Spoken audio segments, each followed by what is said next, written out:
겠습니다. 고린도전서 13장 1절에서 13절까지 말씀. 고린도전서 13장 1절에서 13절까지 13장 전체를 우리 한 절씩 번갈아서 읽습니다. 내가 사람의 방언과 천사의 말을 할지라도 사랑이 없으면 소리나는 구리와 울리는 꽹과리가 되고,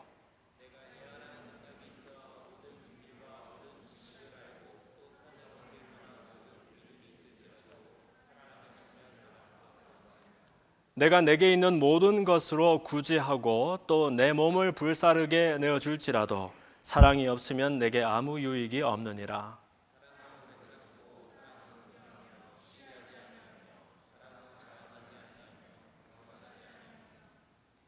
무례히 행치 아니하며 자기의 유익을 구하지 아니하며 성내지 아니하며 악한 것을 생각하지 아니하며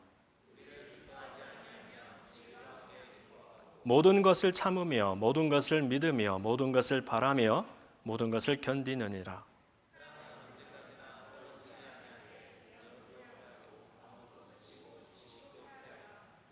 우리는 부분적으로 알고 부분적으로 예언하니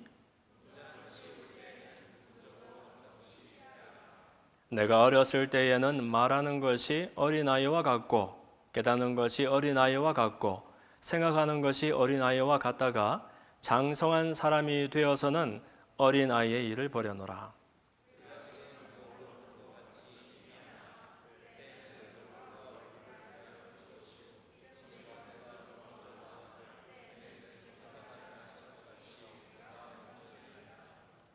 그런즉 믿음, 소망, 사랑 이 세 가지는 항상 있을 것인데 그 중에 제일은 사랑이라.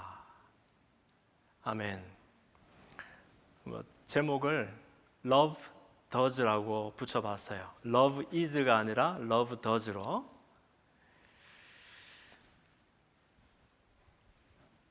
오늘날 해는 이제 마무리가 되어 가는데 전쟁의 소식은 끊이지 않아서 안타까운 것을 많이 봅니다. 이스라엘과 하마스의 전쟁인 줄 알았는데 헤즈볼라가 있었고 또 근래에는 그 반군이 이제 독립을 차지한 그 시리아와 또 이렇게 전투가 벌어지는 일도 있고 러시아와 우크라이나의 전쟁도 언제 종식이 될지 우리가 기약을 할 수가 없는, 그리고 미얀마를 포함해서 많은 사실은 힘없는 나라들은 뉴스에 드러나지도 않는 것 같아요. 그렇죠? 내전이 벌써 오랫동안 너무너무 끔찍한 그런 현실을 경험하고 있는데 사실 세계 뉴스에서 그 나라 이름도 찾아보기 어려운 많은 어려움을 겪고 있는 나라들이 있습니다. 조국 대한민국은 또한 정치적으로 경제적으로 어려움을 겪으면서 사람들이 이제 혼란을 경험하고 있는 이런 시절에 사실 분쟁보다 더 무서운 것이 있다면 그것은 그 뒤에서 작용하고 있는 사람과 사람 사이에 또 계층과 또 진영 사이에 혐오라는 것이 그것일 것입니다. 이 혐오라는 것은 옳고 그른 것이 있어서 나와 다른 무언가를 향하여 우리가 미움을 품을 때 혐오다라고 생각하기 쉬운데 사실 혐오에 공정한 그런 정의가 있다면 그것은 우리가 정의를 다룰 수 있는 실력이 우리 가운데 없을 때 그것을 분노요 혐오라고 말할 수 있을 겁니다. 다시 우리는 사실 정의를 정의하고 다룰 수 있는 힘과 실력이 없습니다. 나와 다름을 겨우 참아내는 정도이지 그것을 끄집어내놓고서 즐거운 마음으로 다룰 수 있는 힘이 우리 가운데는 없다는 겁니다. 이 힘을 다른 말로 우리는 사랑이다라고 이야기합니다. 교회에서 말하는 사랑 이야기가 나하고 마음이 잘 안 맞는 사람을 참아내는 힘이라든지 아니면은 좀 허물이 있는 것이 그냥 허물이 없는 것처럼 덮어주고 가는 것을 사랑이라고 생각하기 쉬운데 진정한 사랑의 이 정의는 다름 아니라 우리는 정의할 수 없고 다룰 수가 없는 이 정의를 다루는 실력, 그것을 우리는 사랑이다라고 말을 하고 이 사랑이 부재할 때, 그 힘과 실력이 우리 가운데 결핍될 때 우리는 자동으로 내 가운데의 미움과 혐오를 이렇게 쓴물처럼 왈칵 또 왈칵 뱉어내게 된다는 겁니다. 달라서 무엇이 잘못되어서 우리에게 곤란이 오는 것이 아니라 내 속에 그 다름과 잘못된 것들을 함께 이렇게 너끈히 다뤄낼 수 있는 힘이 부재되어 있기 때문에 우리는 오늘도 혐오 속에서 끝없는 분쟁과 이 다툼을 경험하면서 왜 나는 평화를 이렇게 원하는데 세상은 나에게 평화를 주지 않는 것인가 의문을 품게 된다는 것이지요. 여러분, 한 해를 이제 마무리하면서 우리가 이제 올해 마지막 이렇게 주일 예배를 드리면서 우리 마음속에 만감이 교차합니다.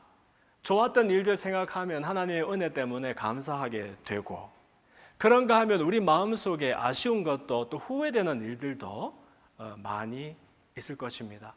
그런데 여러분, 우리가 후회한다 하는 이 일들을 곰곰 생각해 보면 사실 우리가 말하는 후회라는 것은 대부분 내가 무언가 잘못된 선택을 했거나 아니면 내가 좀 더 열심히 잘 했어야 되는데 그렇게 하지 못했던 일들을 향해서 아쉬운 마음을 품을 때 우리는 그것을 후회한다라고 말하는 것 같아요.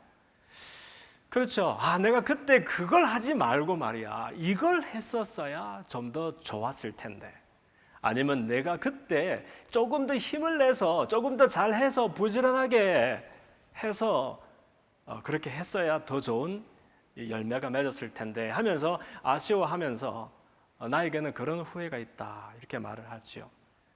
이런 것을 들어보면은요, 모든 사람들이 알고 보면 이 시간에 대해서, 특히 제한된 시간에 대해서 인지를 하고 있는 것 같아요.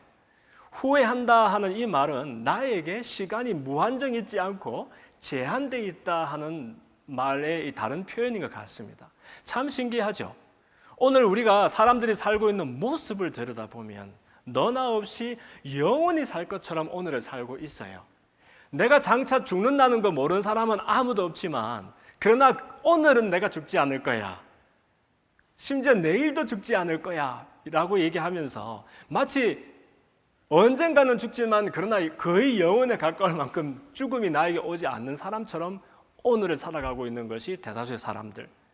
그런데 우리가 갖고 있는 이 불안과 공포의 어떤 원인을 따져보면 사실 그 속에는 내 시간이 제한되어 있다는 것을 모든 사람들이 알기 때문에 시간이 허비되는 것에 대한 이 안타까운 마음, 이것을 우리는 후회한다, 미련이 된다, 이 아쉬워한다라고 표현하고 있는 것 같아요. 그렇죠. 이 시간이 허비된다는 것, 낭비된다는 것처럼 이 큰 곤란이 어디 있겠습니까? 사람은 태어날 때 빨가벗고 태어났다가 주님 앞에 갈 때 빈손으로 가는 거 다 알고 있잖아요. 그렇다면 이 세상에 살아가면서 우리가 내 소유인 것처럼 마음껏 쓸 수 있는 진짜 리소스는 뭐냐 하면 시간밖에 없다는 거예요. 그래서 이 시간을 내가 잘 쓰면 선용한 게 되고 잘 못 쓰면 허비한 게 되어서 사람들이 거기에 미련을 둔다는 거죠. 그런데 여러분, 진짜 시간의 허비와 낭비가 뭔지 아십니까? 우리는 내가 조금 더 열심히 했어야 했는데, 아니 그때 좀 더 잘 했어야 했는데, 그래서 더 나은 인생을 살아야 되었는데 라고 말하지만, 사실 진짜 허비되는 시간이라는 것은 다름 아니라 내가 나로 살지 않는 그 순간이 바로 허비되고 있는 시간이라는 거예요. 다시 내가 사랑하지 않고 살아가는 시간, 그것이 내 인생의 진짜 허비요 낭비가 된다는 겁니다. 사랑, 그러면 허물이 있는데 없는 것처럼 덮어주고 그냥 묻어두고 가는 것, 그게 아니라는 거예요. 내가 진짜 나로 살아가는 것, 그리고 그 있는 그대로의 나를 사랑할 수 있는 힘이 내 속에 있을 때 나는 비로소 내 시간을 쓰는 것이고, 만약 여러분이 아무리 공부를 열심히 하고 일을 열심히 하고 업적을 많이 쌓고 심지어 착한 일을 많이 해서 스스로 보람이 있어도 여러분 아닌 다른 누군가가 되어서 살아간다면 그 시간은 여러분의 시간이 아니고 지금도 여러분은 부지런을 떨지만 낭비하고 허비하는 인생을 살아가고 있다. 그렇게 말할 수 있을 거예요.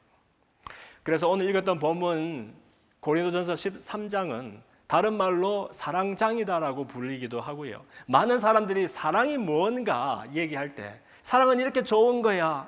오래 참고 온유하고 시기하지 않고 또 교만하지 않고 자랑하지 않고 막 하면서 사랑에 대해서 어떤 정의를 내리고 있는 장으로 생각하지만 사실은요, 우리 속에 진정으로 나를 사랑하고 용납하는 것이 있느냐 없느냐를 짚어보게 하는 경종을 울리는 그런 말씀이라는 것을 여러분 기억해야 합니다.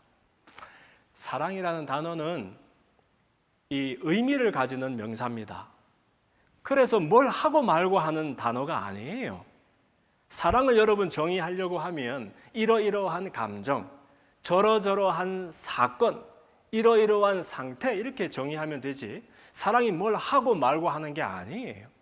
근데 오늘 13장 말씀을 보면 사랑은 이거를 하고 사랑은 저것을 하지 않고 이렇게 말하니까 사실 사랑이 이것을 하고 말고가 아니라 사랑이 사람 속에 있으면 이것을 하고 사랑이 사람 속에 없으면 이것이 안 되고 하는 것을 설명해 주고 있는 이야기인 것 같습니다. 사실이 길었는데 이 고린도전서라는 편지는 사실 여러분 잘 아시는 것처럼 사도 바울이 2차 선교 여행 때에 고린도라는 도시에 세운 교회를 향해서 썼던 편지글입니다.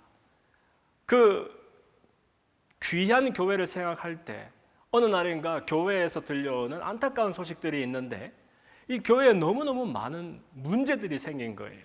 그 문제 중에서 가장 큰 것 중 하나가 무엇이냐? 다름 아니라 이 교회의 다툼과 분쟁이 일어나게 되었더라. 그런데 이 다툼과 분쟁의 이유를 보면 다른 게 아니고 하나님 잘 믿으려고 하다가 생긴 문제들이 태반이더라는 거예요.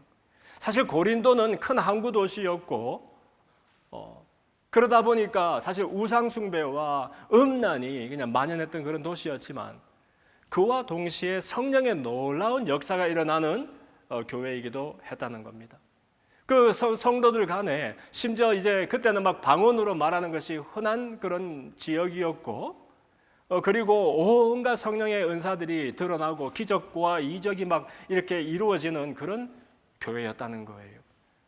그러다 보니까 사람들이 이 은사라는 것이 사실 그것이 방언의 은사든 통역의 은사든 예언의 은사든 믿음의 은사든 지식의 은사든 지혜의 은사든 또 병 고침의 은사든 이 은사라는 것은 교회 공동체를 유익하게 하려고 돌보기 위하여 하나님이 선물처럼 주신 것인데 그만 이 귀한 것이 이제 생기다 보니까 사람들이 너무너무 사모가 되어서 이것을 받은 사람은 그냥 너무너무 좋고 자랑이 되고 이것이 없는 사람이나 덜한 사람은 시기와 질투가 되어서 나뉘게 되는 그런 결과가 빚어지게 됐다는 거예요. 그래서 바울이 고린도전서 12장에서 대체 성령의 은사가 무엇인지 조목조목 설명을 해줍니다. 그리고 이 은사라는 것은 결국은 교회를 교회되게 공동체를 튼튼하게 하기 위해서 주신 선물이라는 것을 말하면서 결국 너희들은 그리스도의 몸이다. 그리고 너희 각자는 그 몸을 이루는 지체다라고 말하고 이 지체 중에서는 덜 중요하고 더 중요한 사람이 없고 그 중에 없어도 되는 지체가 없는데 심지어 그 가운데서 연약한 지체일수록 더 소중하고 너희들은 이 지체 안에서 서로를 연약한 것을 요긴하게 여기면서 사랑으로 덧입혀주라라고 이렇게 설명을 하는 거예요.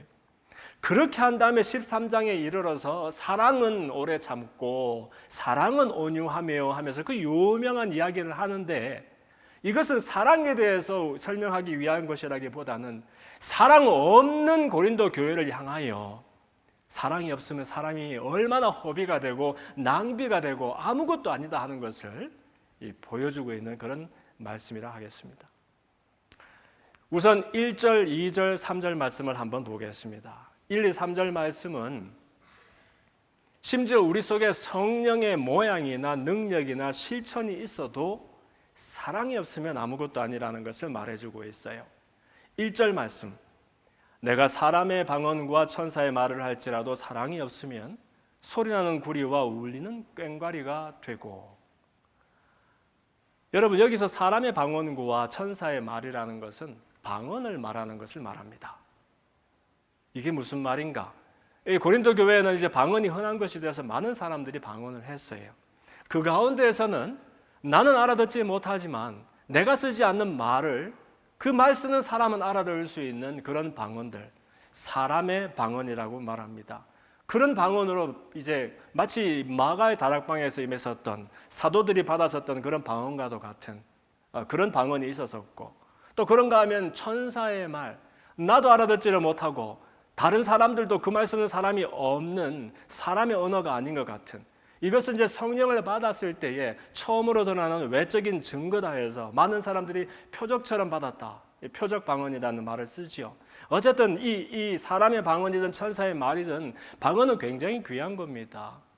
많은 은사들이 공동체의 유익을 위해서 하나님이 주시는데, 특히 이 방언의 은사라는 것은 그 개인에게 더 큰 유익이 있는 특이한 그런 은사였지요. 사람이 기도할 수 없을 때 내 힘으로 기도가 가능하게 하고 내 기도의 깊이와 능력을 더 크게 하는 그런 큰 유익이 있기 때문에 이 방언 받은 사람들마다 굉장히 귀하게 여겼다는 거예요. 그런데 여러분, 아무리 이렇게 귀한 방언을 할지라도 거기에 뭐가 없으면요? 사랑이 없으면 소리나는 구리와 울리는 꽹과리가 된다. 여러분, 이때 착각하지 말아야 되는 것은 방언이 사랑이 없으면 구리와 꽹과리가 되는구나, 이게 아니에요. 이때 주어가 뭐예요? 내가예요. 내가. 방언이 아무것도 아닌 것이 되는 것이 아니라 내가 아무리 귀한 방언을 할지라도 내 속에 사랑이 없으면 나는 시끄러운 악기에 지나지 않는다는 거예요. 소리나는 구리가 되고 그리고 울리는 꽹과리가 되고, 성령의 어떤 모양이 내 속에 있어도 사랑이 없으면 아무것도 아니다. 2절 말씀을 보면은 내가 예언하는 능이 있어 모든 비밀과 모든 지식을 알고 또 산을 옮길 만한 모든 믿음이 있을지라도 사랑이 없으면 내가 아무것도 아니요. 이때에는 이제 모양뿐만 아니라 신용만 있는 것이 아니라 실제로 성령의 능력이 내 가운데 있다 할지라도, 이 말이에요. 어떤 능력입니까? 내가 예언하는 능력이 있어서, 예언이라는 것은 장차 있을 일에 대해서 내가 알게 되는 거예요. 얼마나 놀랍겠습니까? 오늘 일도 내가 몰라가지고 이렇게 헤매고 있는데 내일 일을, 장래일을 내가 아는 은사를 받는다면 얼마나 귀하겠습니까? 그런데 이런 예언뿐만이 아니라 사실은 지식의 은사가 있고 지혜의 은사가 있어서 하나님의 말씀을 깊이 있게 깨닫고 그 말씀의 능력을 경험하게 된다면 얼마나 놀라운 일이겠습니까? 더더군다나 믿음의 은사라는 것도 있어요. 사람들 가운데서는 정말 큰 믿음을 받는 사람들이 있습니다. 이 큰 믿음을 받게 되면은 이것은 다른 사람들은 보지 못하는 것들을 보게 되는 것이 있지요. 그리고 사실 믿음의 눈으로만 보는 것이 아니라 이것이 실제가 되어서 다른 사람들은 생각도 하지 않고 꿈도 꾸지 않는 그 일들이 마치 실제인 것처럼 이루어가며 큰 믿음으로 사는 그런 사람들도 있다는 겁니다. 이런 은사들이 우리 가운데 있으면 얼마나 귀한 일이겠어요. 그런데도 불구하고 이런 성령의 능력들이 우리 속에 있어도 내 가운데 뭐가 없으면? 사랑이 없으면 내가 아무것도 아니라는 거예요. 사랑이 없으면 참 안 좋습니다 정도가 아니라 그런 은사가 아예 없는 사람인 것처럼 아무것도 아니다. 그리고 3절 말씀 봅니다. 내가 내게 있는 모든 것으로 구제하고 또 내 몸을 불사르게 내어줄지라도 사랑이 없으면 내게 아무 유익이 없느니라. 이제는 성령의 어떤 모양만 있는 것이 아니라 능력만 있는 것이 아니라 실제로 이것을 살아내는 실천력도 있는 사람이 있다는 거예요. 그런데 이런 사람들도 여러분 신용만 하는 게 아니에요. 우리 가운데 어느 누가 내게 있는 일부가 아니라 내게 있는 모든 것으로 다른 사람을 도울 수 있는 사람 어디 있겠어요? 심지어 남을 위하여 내 몸을 재물처럼 불사질러서 내어줄 수 있는 사람이 어디에 있겠습니까? 이렇게 내가 말하는 믿음과 내가 말하는 사랑을 실제로 살아내는 것처럼 이 실천하는 사람이 있다 치더라도 그 속에 사랑이 없을 수가 있다는 거예요. 사실 이건 우리가 잘 이해가 안 되죠. 어떻게 사랑 없이 남을 위해서 자기 몸을 내어줄 수 있느냐. 이것은 사람이 그만큼 자기의라는 것이 작용하면 사람은 내가 옳기 위해서 살아가잖아요. 그리고 내가 옳은 것을 증명해내기 위해서 여러분 왜 공부 열심히 하며 왜 열심히 일하며 돈 벌며 출세하려고 이렇게 애를 씁니까? 내가 옳았다, 내가 잘 살았다, 내가 훌륭하게 그럴듯하게 살아냈다는 것을 나도 증명하고 싶은 것이잖아요. 그래서 우리가 가지고 있는 의라는 것은 온통 내 안에 함몰되어 있는 자기의라는 거예요. 이 자기의에 붙들려서 심지어 남을 위해서 내 몸을 불사르는 일까지도 할 수 있는 것이 사람이라는 거죠. 그러나 그렇게 실천을 해도 내 가운데 사랑이 없으면 아무 유익이 없다라고 사도 바울은 말하고 있습니다. 1, 2, 3절을 줄이면 이 말이죠. 사랑이 없으면 아무리 큰 일을 해도 유익이 없고, 반대로 아무리 작은 일을 할지라도 사랑으로 하면 그것은 큰 의미와 가치가 된다 하는 말씀이 되겠어요. 그럼 이제 여러분 이제 궁금할까요? 대체 사랑이 뭐길래? 무슨 찬송가죠? 사랑 사랑 누가 말했나? 찬송가 아닙니까 그거는? 대체 사랑이 뭐길래 이렇게 사람이 아무리 큰 일해도 사랑 없으면 아무것도 아니고 작은 일일지라도 사랑으로 하면 이렇게 가치가 되는가? 4절부터 7절까지 말씀을 보면 사랑이 뭔지, 그리고 사랑이 사람 속에 들어오면 어떤 일이 일어나는지를 이제 설명하고 있는 겁니다. 4절 전반부에서 따라합시다. 사랑은 오래 참고, 사랑은 온유하며. 사실 이 사랑은 오래 참고 사랑은 온유하며 속에 우리 주님이 우리에게 보여주셨고 우리가 따라 걸어야 되는 사랑의 이야기들이 사실 다 함축되어 있는 것 같아요. 사랑은 오래 참고, 사실 사랑이 오래 참는 건 아니죠. 사랑이 있는 사람, 사랑의 사람은 오래 참아진다는 겁니다. 여러분, 참고 하면 어떤 게 연상이 됩니까? 내가 하고 싶지 않은 일, 어려운 일을 애를 써서 해내는 장면이 떠오르죠. 그것을 보고 우리는 참는다. 오래 참는다. 그렇지, 사랑이라는 게 내가 우리 집에 있는 그분을 생각하면 참아지기가 어렵지. 내가 우리 교회에 있는 그 뭐뭐뭐를 생각하면 그래, 힘든 일이지. 그러나 주님이 나에게 보여주신 사랑을 따라서 나도 그를 사랑하리라. 그게 우리가 말하는 오래 참고 아닙니까? 근데 여러분, 그런 것은 잠시 참고입니다. 잠시 참고라는 것은 그냥 바운드리를 정해서 그 바운드리 안에서 나도 여기까지야, 너도 그 너머에 있어 하면서 우리가 서로 이 바운드리를 지키면서 한번 참아보자 하는 그런 얘기가 됐죠. 오래 참고는 잠시 참고의 정반대 개념입니다. 그러니까 내가 잠시 참아내고 그렇게 견뎌내고자 하는 그 마음을 포기하는 것이 오래 참고입니다. 왜냐하면 얼만큼 오랜지 우리가 모르기 때문입니다. 오래 참고 언제까지인지 모르고 참는 일이니까 이것은 애써서 참는 걸로는 되지 않습니다. 저절로 참아질 때 내가 참아내게 되는 일이지요. 그래서 이것은 오래 참고와 온유하면은 같이 가는 거예요. 따라합시다. 사랑은 온유하며. 온유하면은 제가 여러 번 말씀드린 적이 있는 것 같아요. 다른 말로 하면 길들여지는 것을 말합니다. 영어로 tamed 되는 겁니다. 마치 야생만 무서운 짐승이 사람에게 고삐가 메어지고 이제 길들여져서 사람이 그냥 가자는 대로 따라갈 수 있는 이렇게 길들여지는 것을 말하죠. 생 땡쥐베리의 그 어린 왕자에 보면 이제 어린 왕자가 여우를 향해서 여우야, 우리 친구하자 이렇게 제안을 합니다. 그런데 여우가 미안해, 나는 아직 너와 친구할 수가 없어. 왜냐하면 나는 아직 길들여지지 않았기 때문이야 라고 말을 하죠. 이때 우리는 여우가 싸나운가 보다, 아직 길들여지지 않았으니까 생각하는데 그게 아니라 나는 너의 여우가 되고 싶고 또 너는 나의 왕자가 되었으면 좋겠는데 우리가 아직 서로가 따로는 되지만 서로가 서로에게 있는 그대로가 받아들여지는 친구가 되기에는 길들여지지 않았다는 거예요. 마치 리실과 반려동물들에게 리실을 걸어서 나의 강아지 또 강아지의 주인인 내가 되기 위해서 서로 관계가 연결이 되어야 될 텐데 그럴 때에는 이 연결은 서로 있는 그대로가 받아들여질 때에만 가능한 것이 이 테임드라는 개념입니다. 그런데 여러분, 상대방을, 다른 사람을 있는 그대로 받아들이는 일은 언제 가능하냐? 그 사람이 훌륭하거나 그 사람이 충분히 내 마음에 들 때 가능한 것이 아니고, 사실은 다른 사람이 있는 그대로 나에게 받아들여지는 그 일은 지금의 내가 나에게 있는 그대로 받아들여질 때만 가능한 일입니다.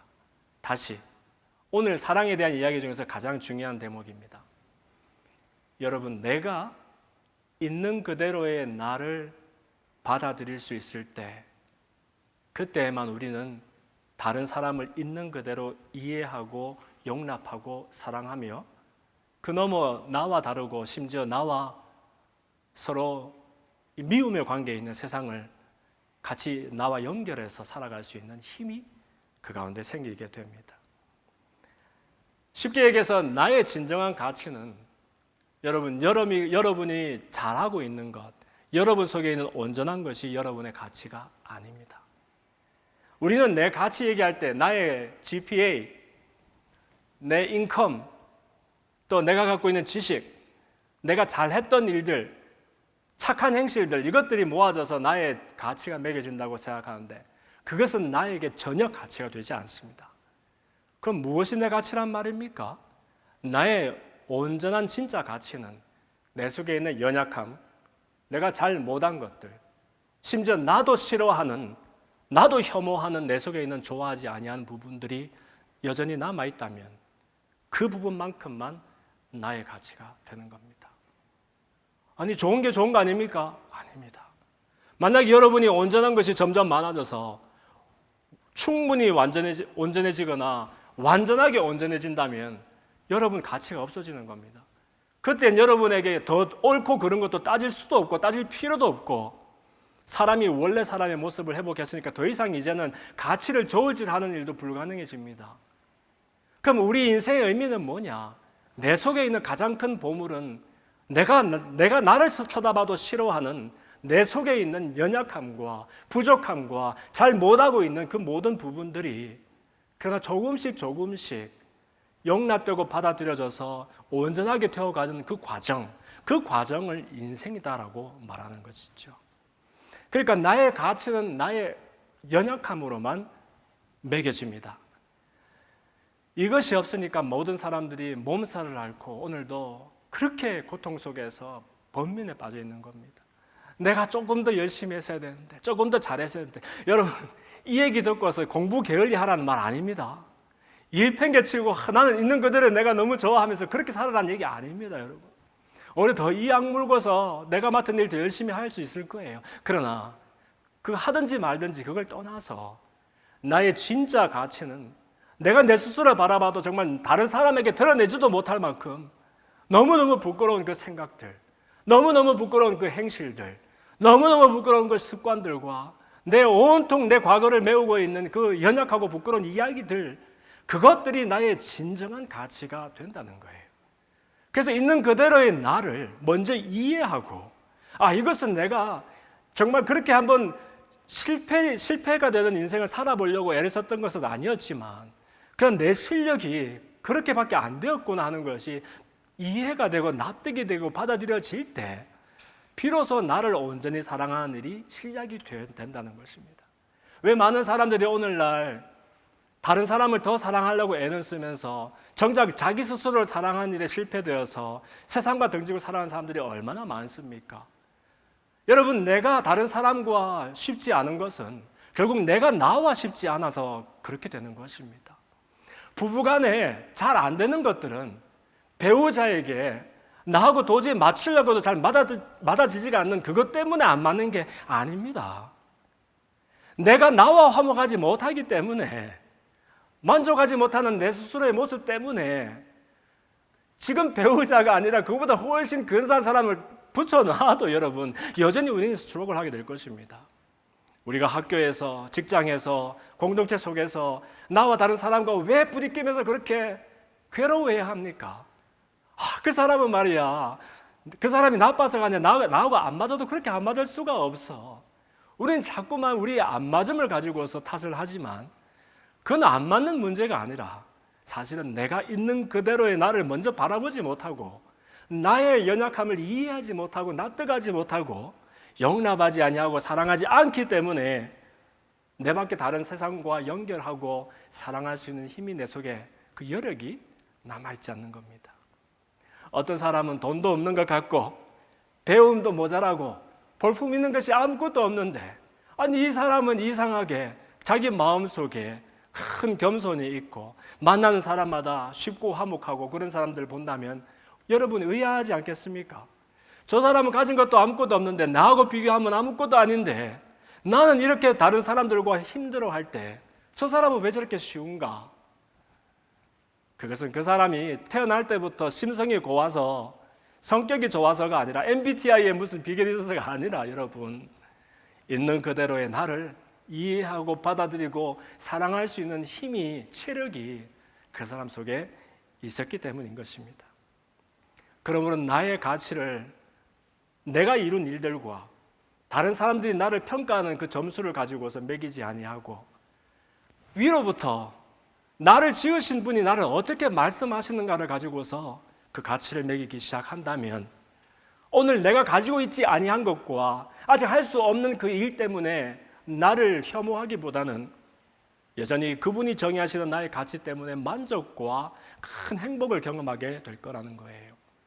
여러분 오늘의 나의 가치, 아니 나의 잠재적인 가치 말고 나의 진짜 가치가 어느 정도로 대단한지 아십니까 여러분? 저는 아들이 둘밖에 없지만 그 가운데서 그죠 둘밖에 아니라 둘이나 있죠 사실은. 하나를 포기해도 다른 하나가 남아있어요. 어느 쪽이 될는지는 모르겠지만 그런데 우리 하늘 아버지는 대체 무슨 일인지 둘도 아니고 셋도 아니고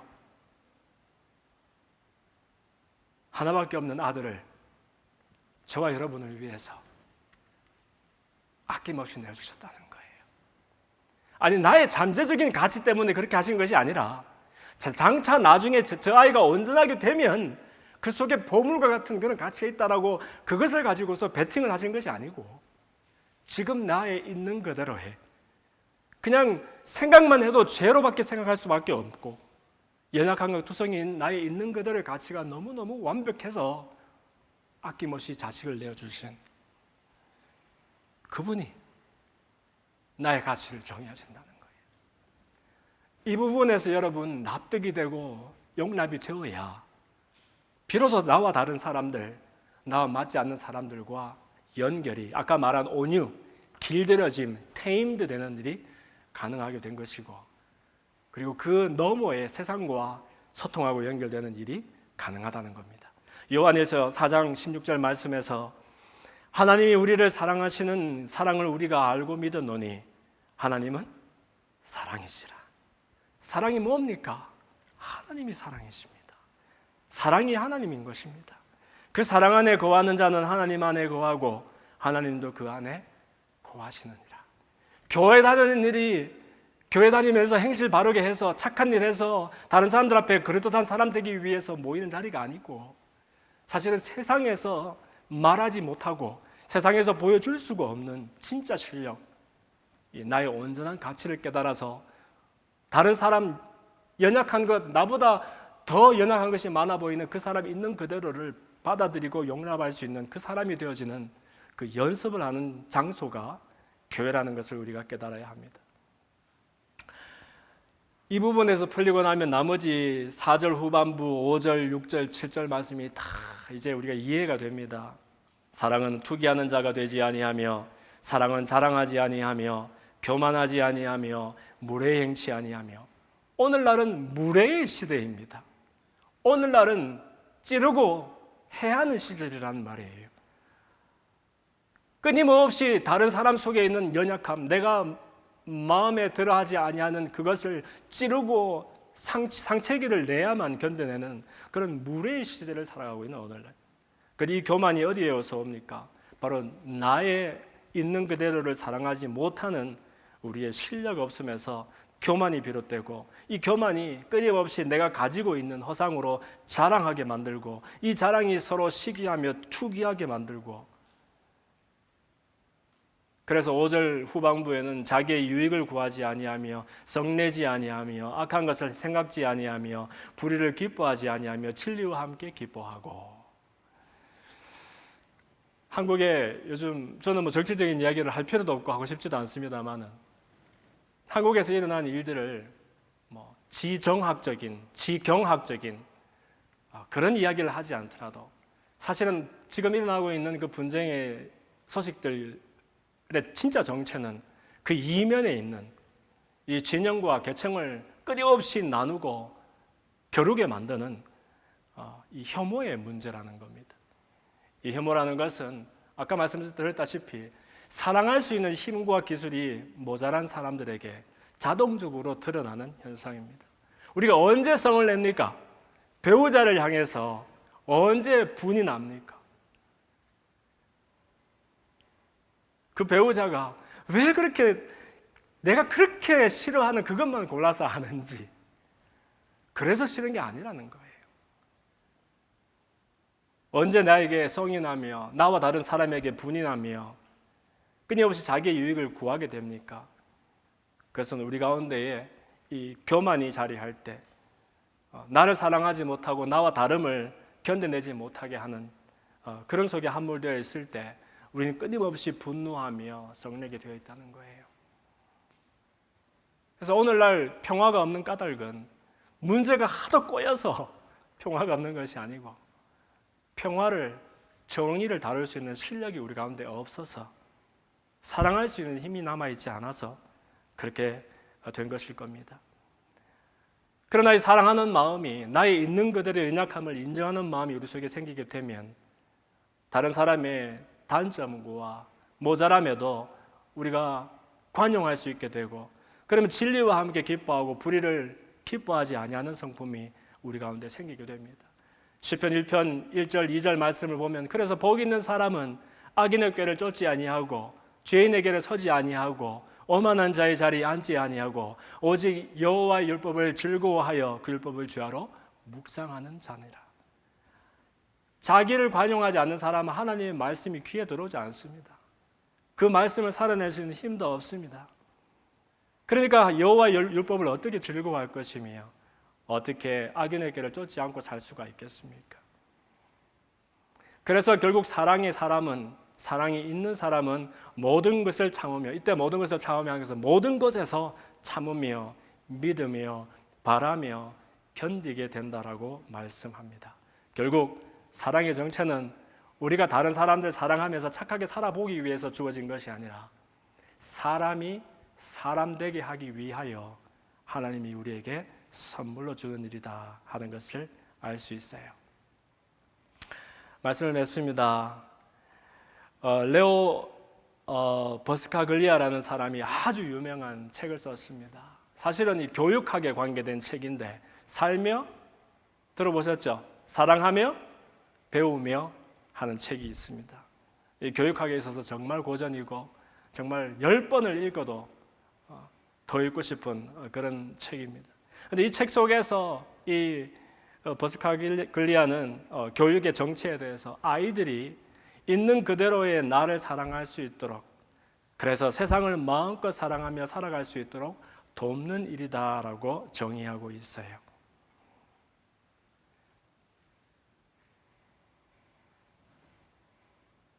제가 필리핀에서 신학교를 이렇게 맡아서 하면서 기왕이면 그 졸업생들을 스텝으로, 패컬티로 이렇게 했으면 좋겠다 소원이 생겼어요. 그렇게 해서 이 어떤 자매를, 졸업생 중에 한 자매를 저기 리지스트라로 이렇게 뽑아가지고 일을 시켰는데, 이 자매가 굉장히 자존심이 세고 성격이 싸나운 자매여서 만나는 사람마다 하고 그냥 이렇게 싸움질이 일어나는 거예요. 그런데 6개월이 지나고 1년이 지나도 도무지 나아지지가 않고 그냥 만나는 사람마다 그냥 사생결단을 낼 듯이 그렇게 겨루게 되니까 학교에 큰 문제가 생겼습니다.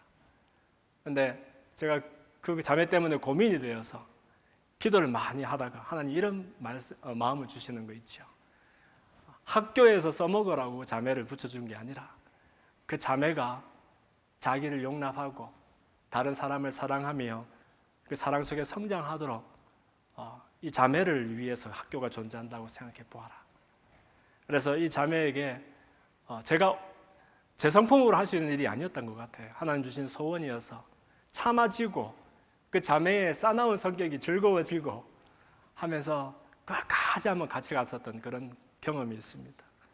그랬더니 그 자매가 이건 오래 참은 건 아니죠. 사실 오래지도 않죠. 한 몇 년 정도 지나니까 세상에 사람도 바뀌고 성장을 하더라고요. 그래서 나중에는 얼마나 저에게 큰 의지가 되고 학교에 도움이 되는 그런 일꾼이 되었는지 모릅니다. 이제 한 해를 마무리하고 새해를 우리 맞이하는 우리 삶 가운데 특히 관계 속에서 이제 우리 연약함을 찾아내기보다 서로에게 마음껏 칭찬하고 축복할 수 있는 비결들을 찾아내는 우리 눈의 솜씨를 길렀으면 좋겠습니다. 그렇게 해서 꼭 칭찬이라는 것이 사람을 막 이렇게 고래도 춤을 추게 한다 그랬나요? 그렇기 때문에 사람을 조장하기 위해서 그렇게 하자는 것이 아니라 사실은 서로에게 담겨져 있는 그 귀한 보물들, 그러나 그 귀한 보물들을 가리고 있는 연약함들을 있는 그대로를 용납하고 인정하면서 사실은 그 사람의 가치는 그 사람이 가지고 있는 빼어난 부분보다 연약함에 있다라는 생각을 품고서 서로를 향해서 마음껏 축복하며 칭찬하는 습관들이 우리 가운데 있었으면 좋겠습니다. 그렇다면 이 작은 제스처가 여러분의 교회와 여러분의 가정과 일터와 학교를 놀라운 방법으로 변화시킬 것입니다. 그리고 여러분이 똑같은 사람을 만나는데 이상하게 그 사람들과의 관계 속에서 놀라운 능력들을 체험하게 될 것입니다. 이것은 여러분이 인격적으로 그냥 성장하는 정도의 문제가 아닙니다. 여러분이 시간을 허비하지 않고 인생을 낭비하지 않게 되는 그런 비결이 됩니다.